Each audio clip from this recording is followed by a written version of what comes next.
And a national security agency program to collect vast quantities of information about phone calls has been determined illegal. This is all according to an independent review done by the Privacy and Civil Liberties Oversight Board, also known as the PCLOB. In a 238-page report released today, the board concluded that the Section 215 program has contributed only minimal value in combating terrorism beyond what the government already achieves through these and other alternative means. And it added that cessation of the program would eliminate the privacy and civil liberties concerns associated with bulk collection without unduly hampering the government's efforts. The board's conclusion, of course, goes much further than what President Obama recommended in a speech given just last Friday at the Justice Department. There, Obama said he wanted to move private metadata out of the hands of the government, but he did not call for an end to the program. Here to talk a little bit more about this development, along with the latest on the NSA, I'm joined by Colonel Morris Davis, law professor at Howard University. Thank you so much for being with me. Sure. So I want to start off with another quote from this report. It says, "We have not identified a single instance involving a threat to the United States in which the telephone records program made a concrete difference in the outcome of a counterterrorism investigation." So, of course, we know this is just coming out now, a little bit later than President Obama, gave his speech. We thought he might wait for it. He did not. Do you think, even though he didn't wait for it, we know that it was shared with him, do you think that he took this conclusion into account before making his own decision? Well, I think he probably did. And again, the formal report was not released until today, but I'm sure that he was briefed on the contents of the report and took that into account when he gave the speech on Friday. I don't think you'd want to give a speech on Friday and have this come out this week and contradict what he had said. Now, again, the report was not unanimous. It largely split along party lines with two primarily Republicans dissenting and three primarily Democrats that were in favor of the results. Absolutely. Do you think it's at all possible that Obama decided to give his speech before the report was released so that, he thought maybe what was going to come out would undermine, what he was going to recommend?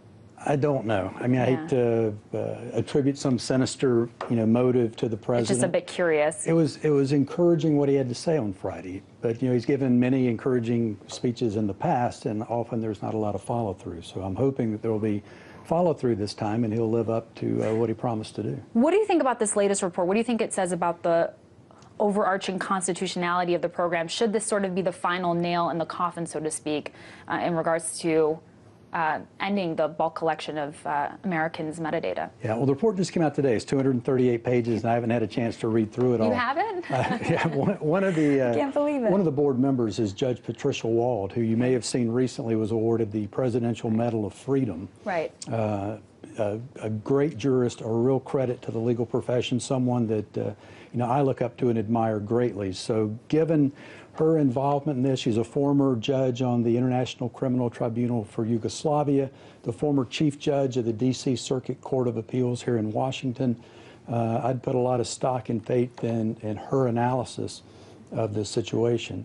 And again, it confirms what others have said. The New America Foundation did a study recently where they came to the same conclusion that we always hear, oh, we've got to have this program and people should trust the government to retain all this data because it keeps America safe and it stops terrorist plots. But again, this is another group that said that there's no proof to back that up. And I want to take a look at a Pew Research poll that came out this week. Of the people who heard Obama's speech last Friday, 73% of them say they are skeptical that the proposed changes will make a difference at all. Considering that, and of course considering the results of this latest report, do you think there's sort of a mounting pressure now on Congress to do something about this, to end this, or do you think Congress is really just going to be determining where that information is stored going forward versus actually ending the program? I hate to predict what Congress will do on anything. I mean, if you look again at the, do you think there's a chance that this pressure could? It's an interesting coalition that's forming. You have the left, the progressives on the left, and the libertarian right that are in agreement that this program ought to be stopped. So it's kind of a you are getting some bipartisan. Yeah, some strange bedfellows that are in agreement on trying to contain this program. It's kind of that middle the moderate middle that's more accepting of trust the government. But it'll be interesting to see going forward what happens with it. Sure. And the PCLOB says that it's opposed to having that information, the metadata, be stored with a third party. They did say that they would leave, the idea of storing it with phone companies on the table.